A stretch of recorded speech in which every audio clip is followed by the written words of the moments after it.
All right. Well, welcome everybody. I hope Taylor gave us a good intro there. Thanks for joining the webinar today. Theme for today and what we'll be presenting is Open for Business, what's next for retail and restaurants.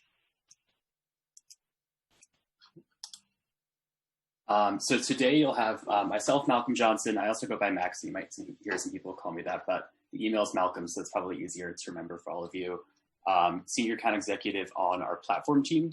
And we'll also have Laura, and I'll let her introduce herself more before she presents, who is a senior account executive on our managed services team.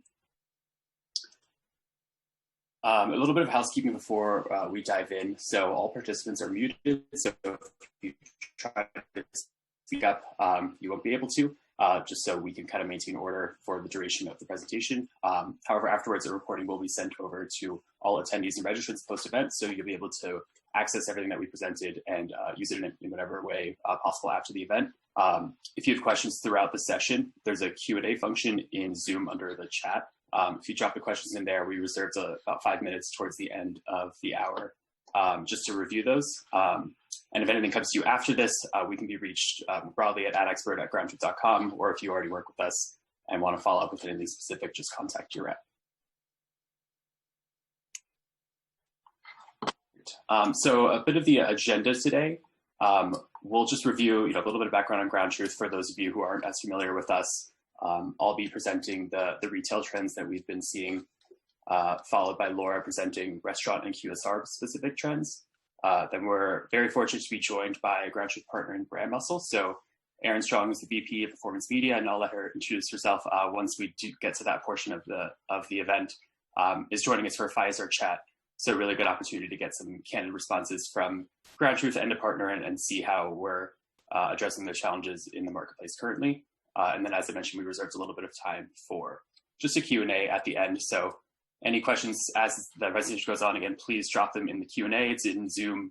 If you go to the bottom or the top of the screen where all the functions are, like the mute, stop video, participants functions, just click Q&A, drop them in there. Evelyn on our marketing team will be compiling them as we go along, and we'll do our best to get to all of them at the end of the presentation.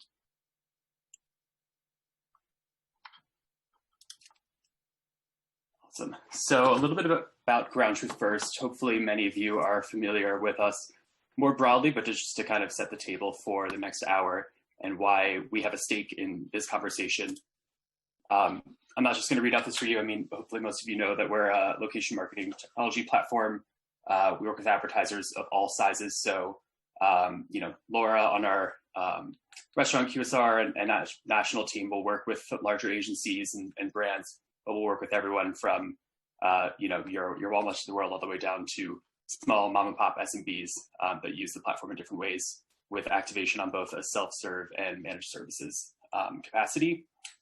So today, the reason that we're hosting this webinar, why this is interesting to us as far as trends in the marketplace, apart from just being people who are curious about what's going on, the learnings that we've compiled here and that we get from first-party data as well as from third-party sources, we actually use in informing the strategies that we recommend to clients and the partnerships that we build. So this is something that we're looking at constantly internally, and just wanted to use it as an opportunity to share with current clients, prospects, anyone that is interested in this industry, basically to help better campaigns or to just help you be more knowledgeable. So we've seen a lot of changes this year, and there's a lot of important learnings to glean from it. All right, awesome. So retail trends. There's been a lot going on for the past year, I'm sure, as we all know. So to kind of start off here, just wanted to bring everyone back to basically March of 2020. What you're seeing right now is basically the three categories that we saw the steepest declines in as far as March 12th, 2020 through April 30th, 2020, when the harder quarantines were in place. So off-price department stores and footwear.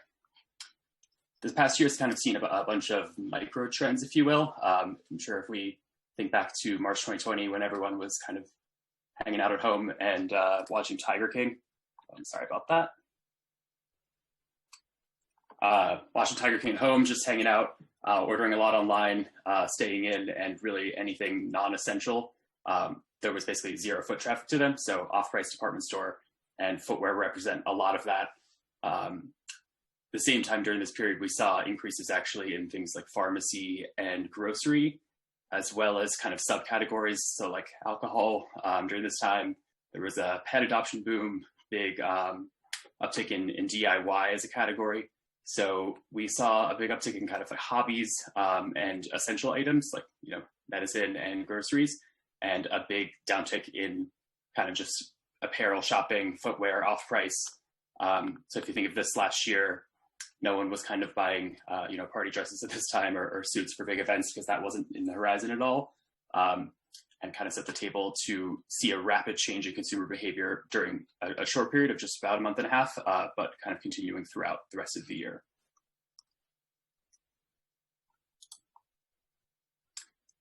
So also during this time, and really just during the entire year, we saw massive change in how consumers are best reached and how consumers behave. So e-commerce sales grew 33.6% year over year in 2020, with mobile e-commerce sales accounting for about 45% of that. So this, and in terms of what this looked like on a micro level with individual consumers, I think a lot of people, myself included, were starting to purchase things online that they previously would have never thought to purchase online. So sometimes that's essentials like groceries, but it's also sometimes it's things that previously consumers would only feel comfortable purchasing in store, something that they have to try out and feel, maybe like couch furniture, mattresses that saw a big jump last year, or maybe even just things they would pick up at their local pharmacy or grocery store when they visited. So like cleaning supplies, all kind of moved to e-com. Not all moved to e-com, but we saw a large growth there with consumers getting more comfortable. And I think that this extended across verticals within retail. So I know personally, something like last May, a big tennis player, I wanted to try out some new rackets and demo, would typically kind of go to my local store, go to Paragon Sports on 14th Street, if anyone knows that store in New York, and just kind of try out some rackets there, talk to the store reps. Last year, I ended up just demoing online, which seems like a hassle with returning the rackets after just 2 weeks of trying them out. But I think myself, with a lot of other people, realized that returning is not that complicated. Sites now make it much easier for you. And the digital experience with ordering, returning items is kind of cleaner and faster than ever, which has continued to account for this trend in growth in e-commerce.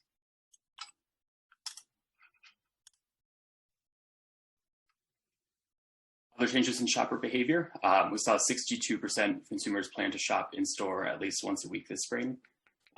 Retail sales are expected to increase by 6.5 to 8.2% in 2021. And apparel sales were up 105% as of March 2021. So like I mentioned before, a year ago, we saw a big dip in apparel other than everyone kind of buying sweatpants, myself included. But something like, a suit or a dress for an event, like a wedding, wasn't really on the horizon for the summer or any time in the coming months. So those sales did see a big dip. But we're starting to see those numbers rise rapidly. So if we look at the apparel sales up 105% specifically as of March 2021, year over year, that's a really, really sharp increase. And I think that tells us a lot about the consumer mindset during these times, which is even though there are still limited events and kind of a semi-shutdown nationwide, the excitement for a future where things are more open is pretty palpable and is already leading to a big effect in the retail space.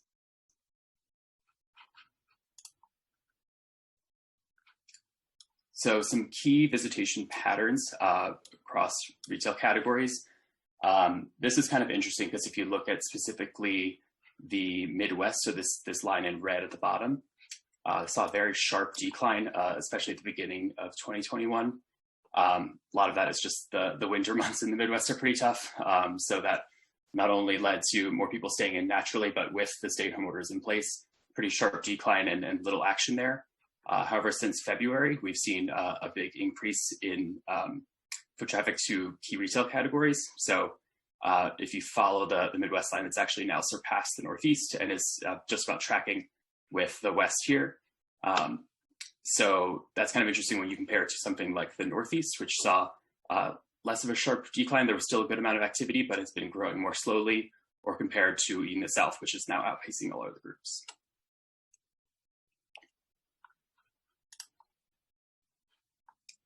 And again, this is just kind of breaking it down to key retail categories. So retail, shopping centers, and malls versus mass merch.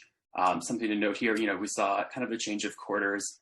We saw a bit of a dip, but now it's climbing back again. And the recent numbers are actually very, very strong with foot traffic to retail locations up about 30% the Saturday before Mother's Day.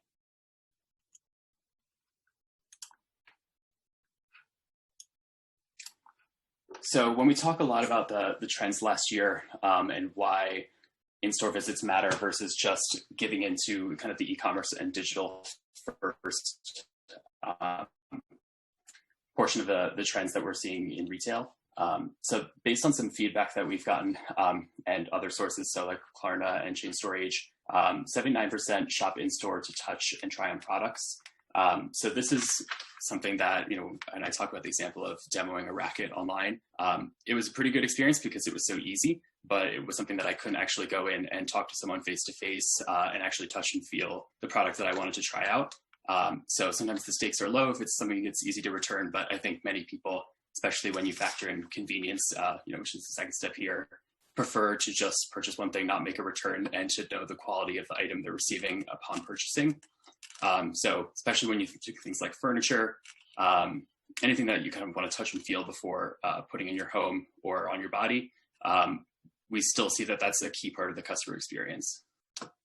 Second being just convenience. So 72% of millennials prefer to skip the delivery wait and head in store to buy a product instantly. So this is kind of counter to what the e-commerce narrative is typically, which is all about convenience.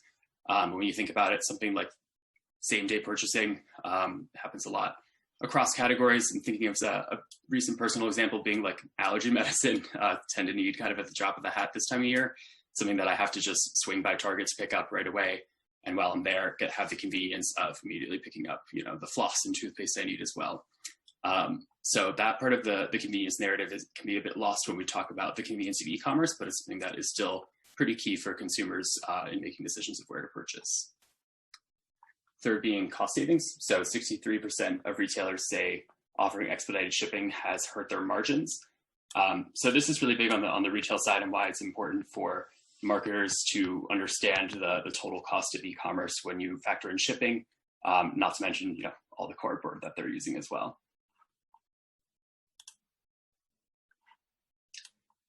So briefly to kind of review the strategies and tactics that we've been recommending to our customers in order to combat and address the challenges of the changing landscape.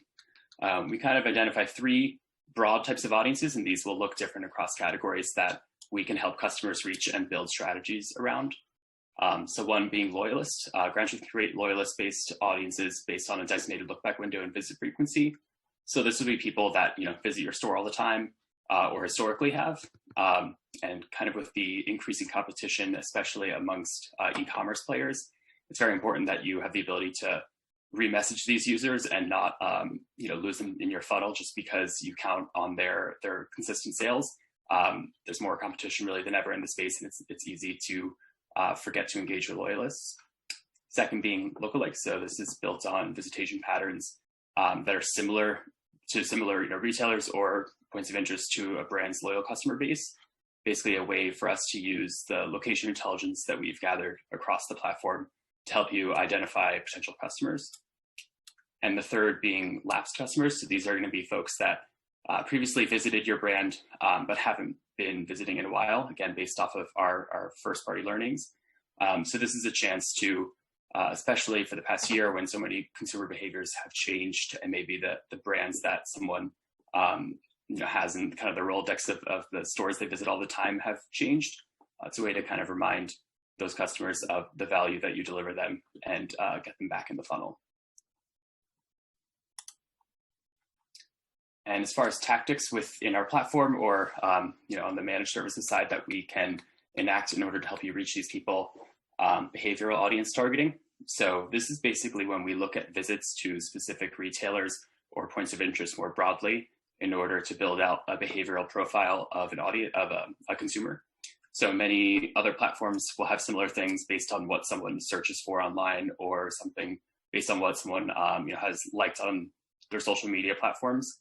We use a similar concept, except with real world visitation, in order to build out these audiences. So like department shoppers, for instance, are going to be users observed frequently visiting department stores like Macy's, Kohl's, Target, versus luxury shoppers will be users observed visiting luxury brand retail locations. So something like, Saks or Neiman Marcus, Anthropologie. So basically the concept here is that the locations that someone visits tell you a lot about who they are as a consumer versus simply what someone searches for online. A common example that we use would be someone searching for luxury items online, all day when they're at work, basically window shopping. So they're on, Neiman Marcus' website or Anthropologie, but then when we look at their real world visitation, they're constantly shopping at TJ Maxx and Center 21. So if you're using kind of standard online platforms, you may be missing the opportunity to reach someone who's actually in your space, or on the flip side, wasting a little bit of money targeting someone who's never going to really purchase your items because they're out of their price range. Next is going to be location-based audience targeting. So instead of just using our first-party kind of turnkey audiences where we already have the behavior set, you can build audiences based off of either custom listed locations or just entire brands. So when we think of a sample segment like a brand loyalist, this is going to be an audience that has a history of visiting a specific brand, and then you can target them on any level of location filtering. So within your zip code, within your DMA, city, state, or nationally. Additionally, something like competitor conquesting is probably the most common way that this is enacted in the platform, where it helps you reach customers who visit your competitors. And lastly, a big trend that we've seen this last year is a big uptick specifically in CTV, but also more broadly just in how people use and interact with their devices. We're seeing kind of more devices per person than ever, and more time spent in front of them than ever. So we've been investing a lot this past year specifically in CTV, which allows our precise location targeting across all screens, not losing any of the localized benefits that you get from mobile, and allows you to basically activate one campaign on mobile and then spread those audiences across both desktop, tablet, or CTV devices associated with that same user. Additionally, we can activate on managed services, which the team Laura is on, versus self-serve, where I work in the platform. So whatever level of in-house capability you have, we're basically able to meet you where you are.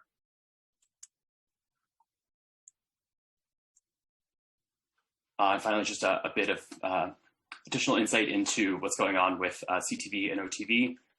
So analysis of over 500 brands found that adding OTT to your mobile marketing plan improves reach by at least 10%. And our best practice being CTV campaigns should run for at least 3 weeks. So just to kind of explain what these numbers mean and how to best interpret as an advertiser, our OTT and CTV targeting products allow you to reach a user that you've identified in an audience via mobile. So someone that visits Walmart or visits Target or Anthropologie, we're then able to match that device with their respective CTV device. So something like a Samsung Smart TV or a Roku, so that you can then target that user with longer 15 or 30-second pre-roll ad, while they're watching something in their favorite apps on CTV. And that allows you to not only reach them, but anyone who's sitting on the couch next to them watching the TV, and not only reach all those people, but then attribute the KPIs from those campaigns back to the initial impression, or the impression on CTV. So something like store visits, which is previously kind of a broken part of reporting in terms of it being only a mobile product previously. This allows you to kind of have unified reporting, which is very important as many advertisers take on multiple platforms, or multiple agencies even, we'll see. All right, great. Well, that's all we have for retail now. We'll get into more later a bit with Aaron at the fireside chat, but without further ado, I'd love to introduce Laura, who will be going over restaurant trends. Thanks, Mac. So hi, everyone. I'm Laura. I'm a senior account executive on the managed service team. I specialize in retail and restaurant brands. So I'm excited to take you all through some year-over-year restaurant learnings, some insights, and foot traffic trends. So we can get right into it.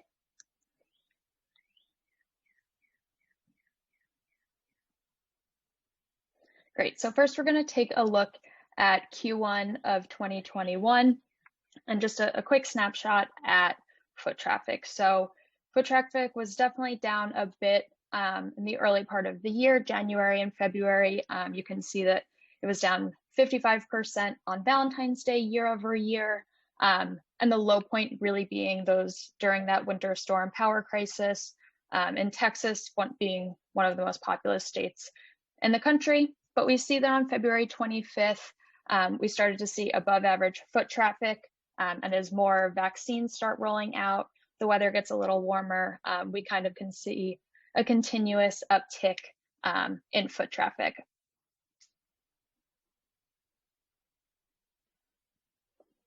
So next, over the past year, restaurants have really focused on expanding how users can make a purchase from their restaurant, and what was formerly viewed really as a convenience turned into a necessity, right? So users couldn't go out and visit their favorite restaurants, so they had to opt for options like a drive-through or curbside pickup, or if the weather was nice, dining outdoors. So we saw a ton of success from restaurants with drive-throughs and curbside pickup and having those different options. 70% of McDonald's sales in their top markets were through drive-through orders, which is huge. And then also beyond that, the delivery aspect was huge for restaurants as well, of course, being a very safe option for users. So we saw almost half of Chipotle's digital orders were for delivery in Q4. So especially when the weather's bad, this is a great option for users who preferred to stay at home. So quick service change QSRs, many of which had drive-through and carry-out options prior to the pandemic. Consumers were used to seeing that option from them, fared a bit better than full-service restaurants this past year. So overall, drive-through grew by nearly 20% year over year in 2020, and carry-out accounted for 38% of traffic in 2020. It says it was up over almost 22% compared to 2019, which is a huge metric. And as we can see that this chart shows, just from February to March, there were huge increases in foot traffic. Again, as vaccines are rolling out and people are becoming more comfortable getting out and about again, seeing a lot of success still from QSRs, that dessert category, where users are used to seeing those alternative buying options. Yeah, so as we mentioned, this is really a new era for drive-throughs. The success here is due to a few key factors. First off, it provided a really easy off-premise dining solution, socially distanced, so people can still get out and about in the safest way possible. And also modern technology is offering a lot of solutions here as well. We see options like mobile online ordering, contactless payment, digital ordering, really all helping fuel these drive-through orders. And then lastly, brands like Starbucks saw a lot of success from their drive-throughs, so much so that they're kind of relocating underperforming locations, kind of adjusting their real estate plans to accommodate more drive-through locations. This is a priority for Chipotle as well. They introduced what they call their Chipotle lane, which is their drive-through option, and they saw that restaurants with Chipotle lanes had 10% higher sales than non-Chipotle restaurants. So their goal this year is to have 70% of their restaurants have that drive-through option in 2021. Brands like Burger King, Arby's, they're completely redesigning their drive-through experience, really just putting the consumer first, dedicated to having mobile ordering, curbside pickup options, including more drive-through lanes, and outdoor seating as well. And then lastly, Shake Shack, they are also redesigning their drive-through model in 2021. They're going to include multiple drive-through lanes, parking spots for curbside pickup, and a mobile online order station inside their restaurants. Really just showing that restaurants want to put the consumer journey first, make things easy, safe, and really making that a priority. So coffee shops were uniquely affected this past year, and really as a direct result of consumer behaviors. So typically, of course, the biggest traffic drivers, biggest time of day that we're going to see traffic in coffee shops is going to be between 7 and 9 a.m. And this is the area that was hit hardest this past year. So Q1 2020 compared to Q1 2021, it was 15% lower during those hours. But what's interesting is that during the late morning and the early afternoon, we're seeing higher foot traffic across the board to these coffee shops. So they're still getting their caffeine fix just a little later in the morning. So it brings an interesting challenge to coffee shops. So in the morning hours, they typically will compete with, other restaurants, other coffee shops that are serving a similar option. But now as you get into the early afternoon, around lunchtime, those coffee shops are going to instead compete with, QSRs, restaurants that are offering a lunchtime option. So you kind of see a bit of a shift, and really shows the power that the consumer behavior can have on business operations. Yeah, so summertime will allow for restaurants and QSRs to offer outdoor dining as consumers really build up that comfort level for indoor dining. So we see that 55% of people feel comfortable dining indoors, but still 66% are most comfortable outside. So as marketers really fire up their summer menus and special offers, restaurants and QSRs are going to want to implement campaign strategies that can reach consumers in the moment and on the go. And we definitely have some options that I'll go through that will help create successful campaigns to reach those users. Yeah, so given what we've discussed, some new patterns in the industry, GroundTruth has options to reach users based on their real world visitation patterns. So Mac went through a few of these, but I'll kind of go through how they can apply specifically to restaurants. So first, we kind of divide our targeting in 3 main layers. The first being our location targeting, reaching users in real time while they're within a close proximity of your restaurant. So there's a few different options here. So the first being proximity. So an example is if you're within 1 mile of a Burger King, we'll reach out to that user and influence their immediate visitation patterns. We also have a product that we call neighborhoods. Neighborhoods are areas that are bound by geographical areas, roadways, and represent areas that show a high visitation affinity to a store location. So similar to the lookalike audiences that Mac went through, this is a great way to reach your audience in real time while they're within these designated neighborhoods, and only reaching users that really would show a visitation affinity to your store location. Next up is our audience targeting. This is really just reaching users based on their past visitation patterns. So if a user visited an Arby's in the past 90 days, we'd bucket them as a loyalist and reach out to them for retargeting. This is also a great strategy to use for your competitor brands. Anyone visiting one of your competitors, reach out to them with the limited time offer that you're promoting, and inform them a little bit more about your brand and maybe where the closest location is to that brand. And then lastly, we have weather triggering. So in 2016, GroundTruth acquired WeatherBug, which is a mobile weather app. And as a result, we have access to things like weather targeting and weather triggering. So you can reach users based on their current weather conditions, forecasted weather conditions. It's a great way to customize your messaging. A way we use this for restaurants and QSRs.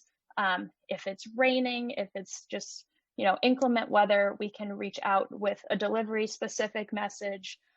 If it's sunny, a nice day, you can reach out with your outdoor dining capabilities. So it's a fun way. You can get really creative and speak directly to users in a really intentional way. you can go to the next one. We covered this. So lastly, very common for restaurant brands to be promoting their limited time offers. And we have very different suggestions for local campaigns versus national campaigns and strategies. Something that we do a lot is create a custom audience based on your target and who exactly you're trying to reach. And something we see a lot of success with as well is using that custom audience to create what we call a light and lapsed audience. So I know a lot of restaurants, QSRs are trying to promote and get users to come in more often, their loyalists to come in more often, and also to recruit new users as well. So we would clarify a light QSR goer as someone who has visited once in the past 6 months, and a lapsed audience would be someone who's visited once in the past year, but not in the past 6 months. So you're re-engaging with these users, showing them the new LTOs and what you're offering at the moment, and encouraging them to make another visit. And lastly, just want to mention GroundTruth's foot traffic tracker. We created this at the start of COVID to try and understand foot traffic patterns and their effect on different industries. So this is a free public resource. You can view trends by category business and really drill it down to a local level by state, zip code, look at custom date ranges and more. So it can be a really great tool to further inform your strategy.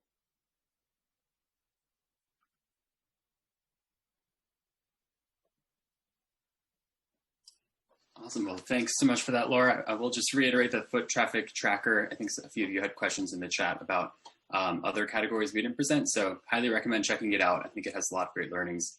It can tell you a lot about the year that we didn't have time to fit into this. So without further ado, would love to I'll stop the share here and present Erin Strong. Erin is VP at Brand Muscle, one of our current partners who has a lot of experience in this space. So we're really, really happy to have her. Erin, if you don't mind, maybe just giving yourself a quick intro to the audience, and then we can hop right in. Ooh. Well, I have 15 years of progressive marketing experience, starting as a link bait writer when I was in the Peace Corps. That's how I supported myself amongst all the trust fund babies. And then I started my own social media company. I've done marketing for casinos and gaming, convenience stores, other CPG brands like coffee, a lot of exciting things, luxury clothing brands, cellular. In the early days when I was still too young to admit my age, I was doing T-Mobile and eBay with no support. So that's kind of exciting. Today, I support a team of 92 passionate gurus in performance marketing, and about 10 of them are on the line right now. So hi guys, thanks for joining, and I'm excited to be here. Awesome, yeah. Hopefully we'll have the opportunity to tap into all that experience here. I know you've had your hands in pretty much every part of this industry. So given that, wanted to kind of kick it off with a pretty broad question that you can take any direction you'd like, just about the changes that we've seen in consumer behavior this past year. So I talked a bit about changes in foot traffic to different verticals, changes in media consumption. Laura talked about how even things like coffee runs have changed significantly this past year. So broadly speaking, I guess, how have these consumer behavior changes impacted your clients' marketing strategies? Well, it certainly has, but luckily people are still people, and so you can always find them somewhere. And if you're running your campaigns the right way, like we do through GroundTruth and other partners, then your campaign follows the right customer. It doesn't really matter where they are. And according to Statista, the average American has 10 connected devices. So that's 10 different opportunities, to say nothing of apps, for you to track them and find them, even if they're at home watching Netflix all day. Yeah, I think that's something that we find as well, is even if foot traffic is down, that there's still a lot to be learned from location and a lot of creative ways that our partners have found to reach their audiences. Mm-hmm. So that being said, one thing that we found with certain partners of ours has been and advertisers is kind of adjusting the messaging and how they reach people. Something that was spot on in 2019 could be insensitive in 2020, or something that you wanted to promote 2 years ago is no longer relevant to your business. So what have you seen, with your clients throughout the pandemic with changes in messaging?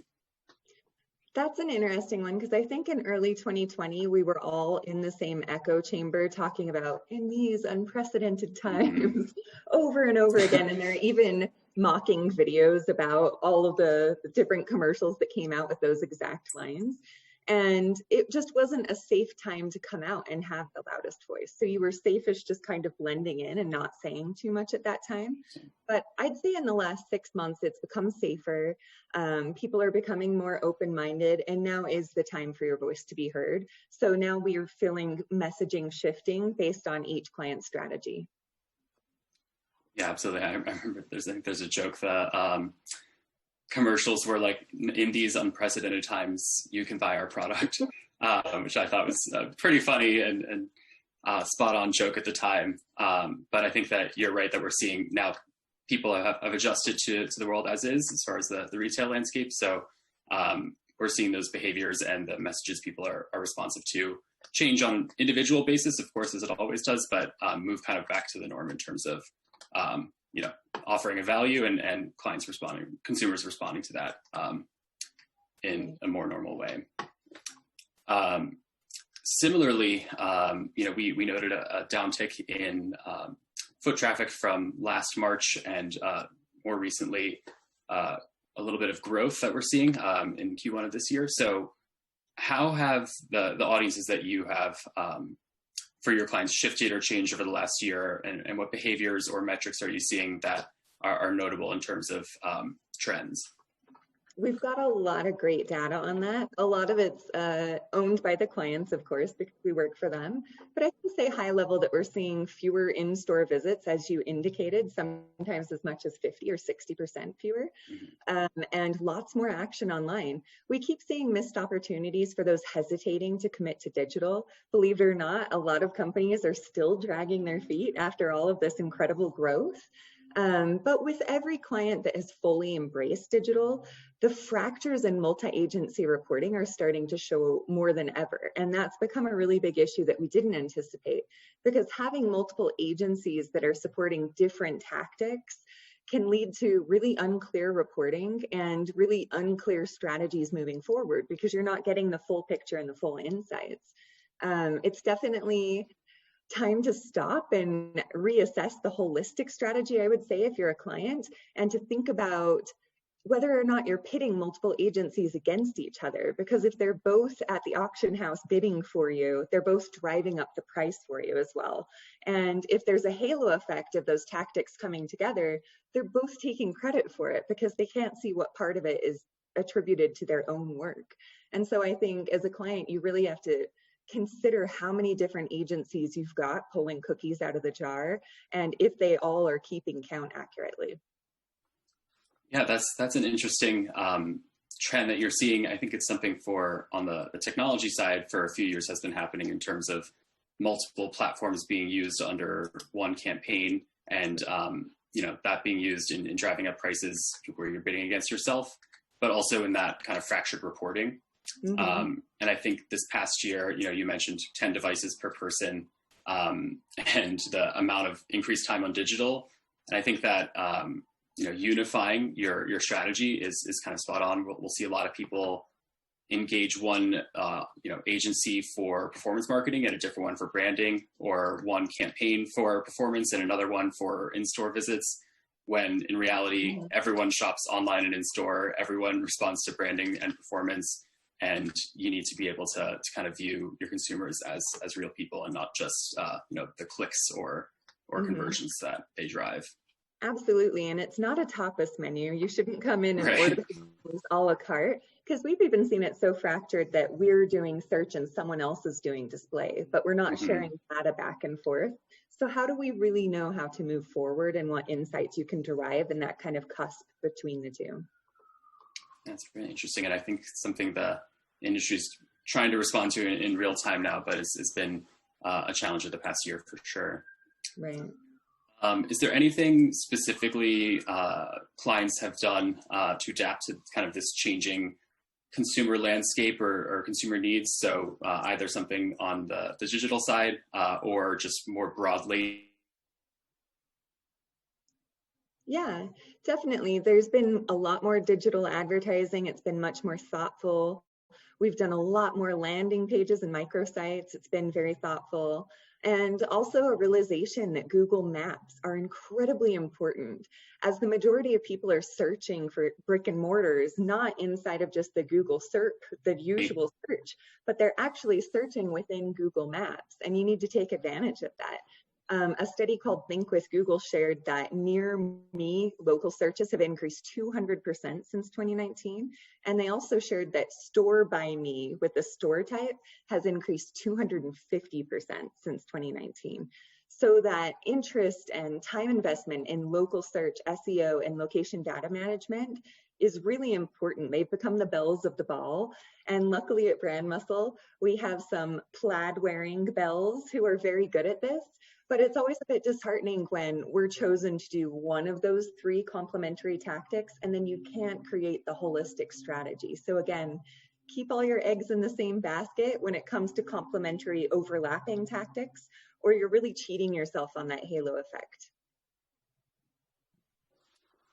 Yeah, totally agreed. And that's really interesting for the Google Maps listings, because I think it's something I kind of didn't even notice with my own behavior until you mentioned it and we talked about it before. Is that like it is such a phenomenon now to just start and end searches there, same way that many people start and end e-commerce searches on Amazon or different things like that, where an app has become so important to our lives and how we interact with the brands that we begin or discover.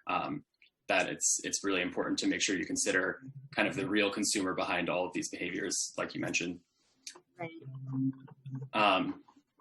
So additionally, I guess when we talk about, not necessarily investing in Google Maps, but in combating fragmented reporting and in viewing your consumers as the real people they are in this world that has changed so much in the past year, how did that impact kind of planning for 2021 or continued planning? I think that changes are happening kind of before our eyes, not in the way that they typically would with like a year or quarter long plan. I think things are shifting a bit quicker, but interested in how from a strategy perspective within Brand Muscle, how that impacted growth plans for this year.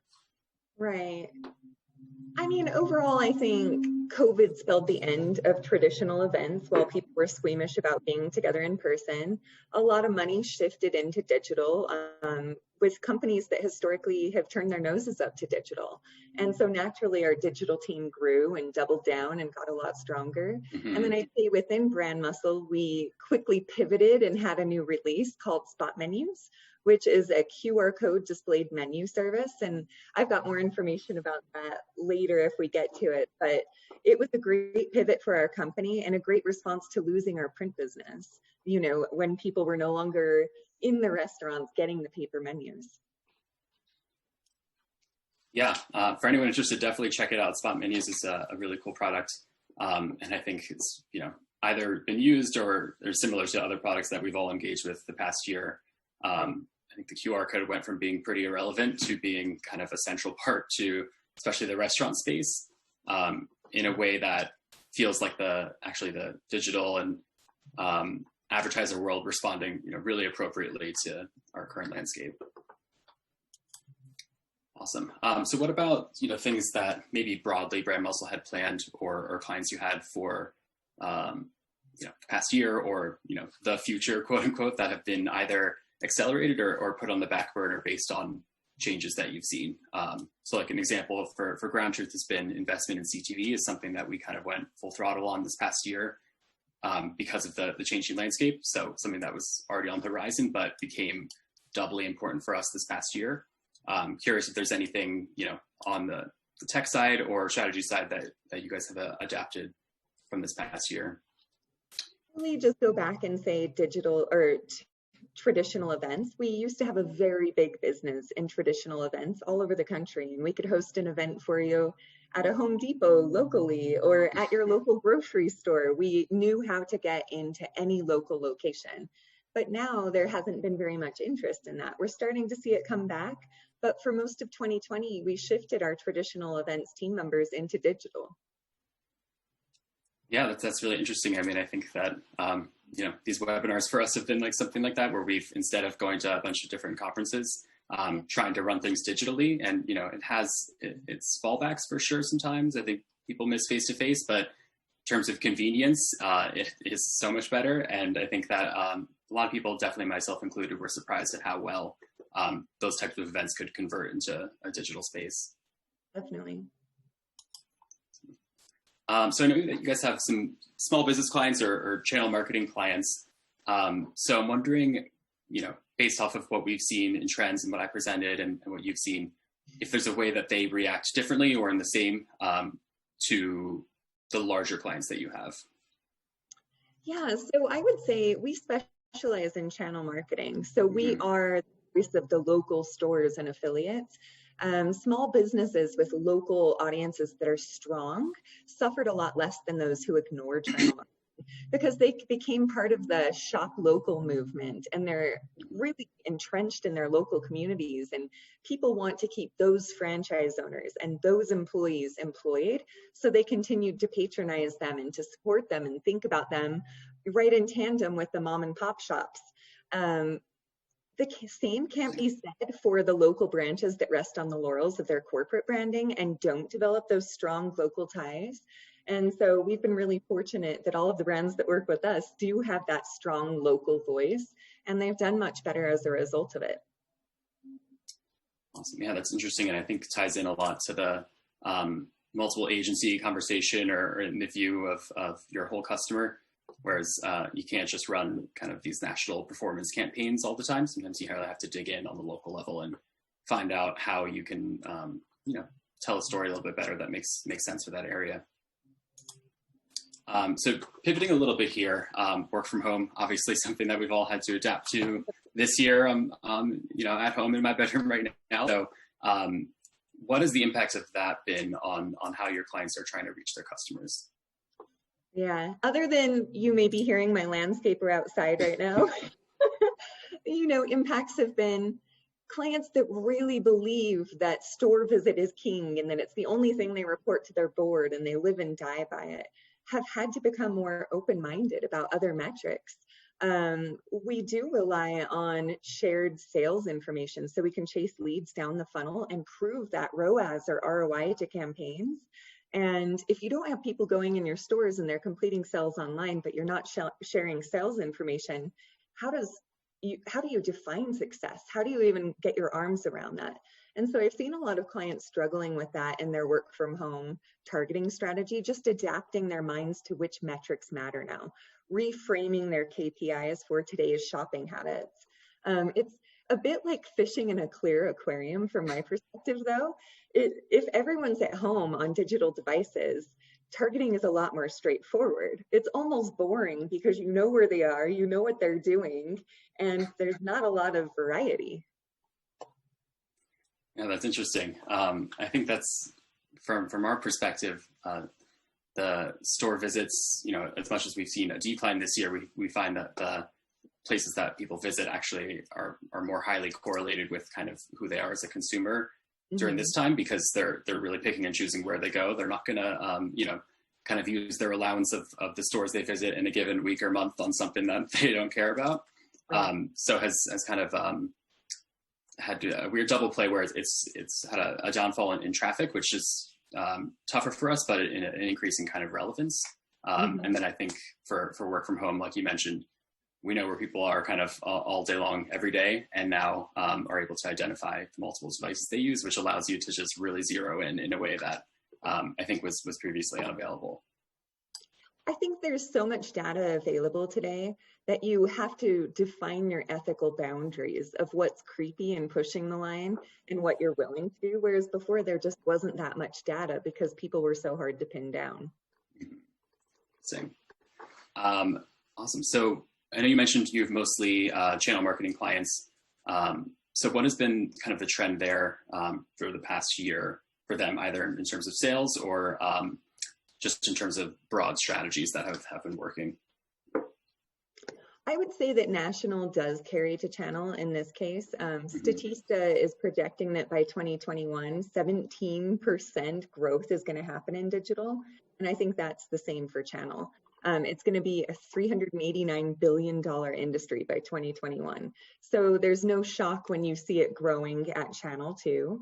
And even though print is rebounding as people get vaccinated and feel safe again, it doesn't mean that this digital revolution is going to subside. People have acquired a taste for it. In fact, 94% of ad spend on Facebook is consumed via mobile. So think about that. Yeah. 94% of that consumption is happening on their mobiles. So you really have to start thinking down line, like if my mobile ad is clicking to my website, is my website truly optimized for mobile and for mobile sales completions? And is that click to intent clear? We are seeing print come back strongly, especially in local channel areas. It's mostly for banners though, and advertisements. You know, if people are doing events, they want to put up the cool signage. People are ready for that face-to-face interaction again. And as it gets warmer, the digital events are becoming less interesting. But my prediction for the future really is that, you know, with blizzard related flight cancellations, digital events could still be a thing in the winters when it's risky to book in January to Boston. Why not just have a digital and not risk all of that lost effort? So really, I just think we're developing more options as a culture. I don't think it's going to be one or the other. Yeah, I definitely agree. And as we see those kind of options expanding, or as maybe you see them happening before they're fully in place, I'm curious how you are basically being either proactive with clients in getting that in a presentation or a plan that you're presenting to them, you know, the anticipated change to the industry versus the ways that you've been reacting to things happening in real time, which is happening kind of week over week, the way the industry is running right now. Yeah, so I never thought I'd compare myself to Eminem, but doing digital right now is a lot like a rap battle. You might have fun scripts in your back pocket and mic drop strategies that you really want to enact if you get the opportunity, but you have to show up on your toes and be ready for anything the market throws at you. You have to be ready to pivot and to come up with fresh lines on your feet.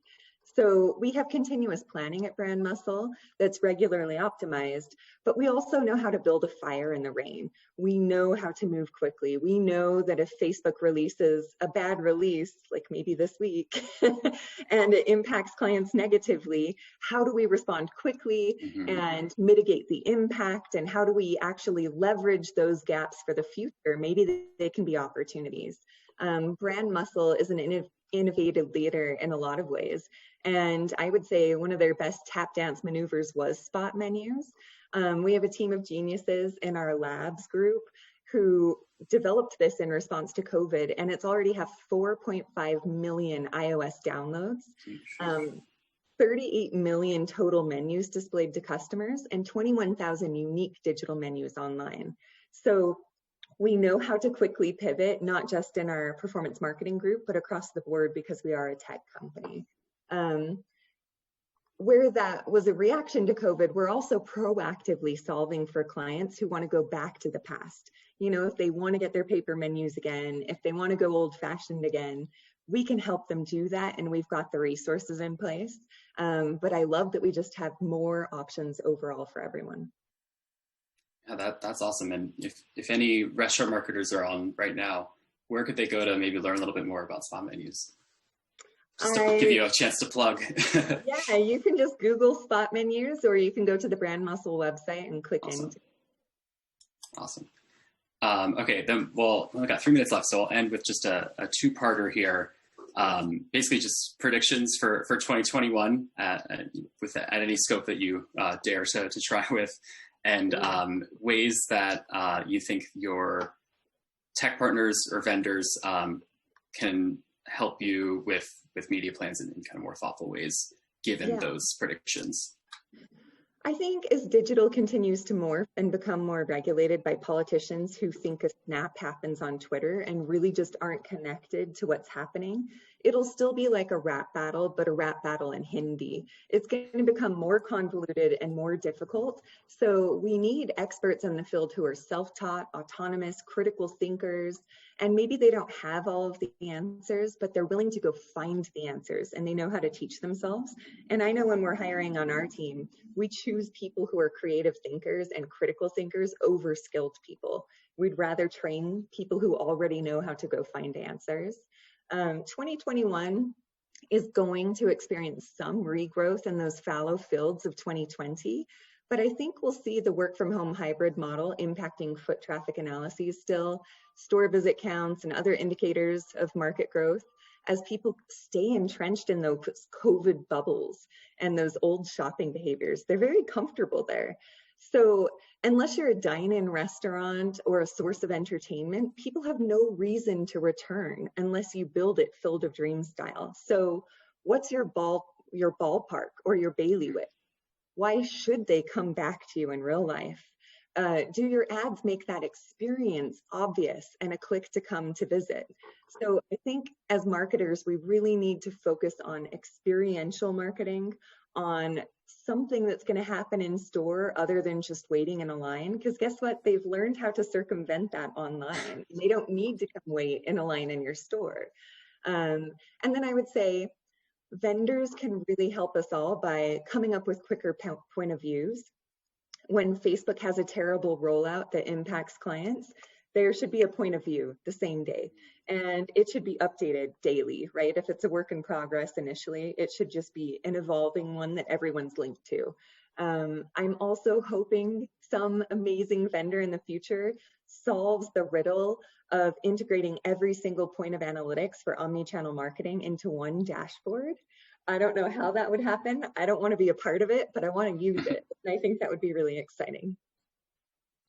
Yeah, that's something we hear a lot, and I think is really hard to solve, which is why there's not an easy solution. But it's as we talk about fragmented reporting across agencies, across tech partners, even within the same platform, sometimes you'll have that separated reporting. So definitely huge. So I think we hit 3 o'clock, Aaron. So I just wanted to thank you so much for joining us. I think it was great to hear your insights and go back and forth a bit. Hopefully for the audience, this was helpful as well, especially in some of the innovative stuff Graham Russell's bringing to the table, like spot menus is huge. Awesome. Thank you for your time. All right. So Evelyn, it looks like all the questions that were brought up were answered, if I'm reading this correctly. Anyone else on the call, if you want to put in one more question, now's the time. If not, I think we'll just wrap.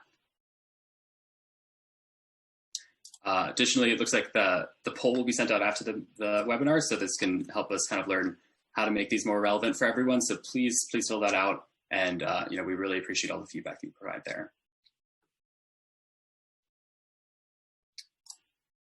All right, well, no more questions. So if anything pops up after the call, please just email experts@groundtruth.com, and we'll have someone, either your rep or someone new, reach out to you and get in touch.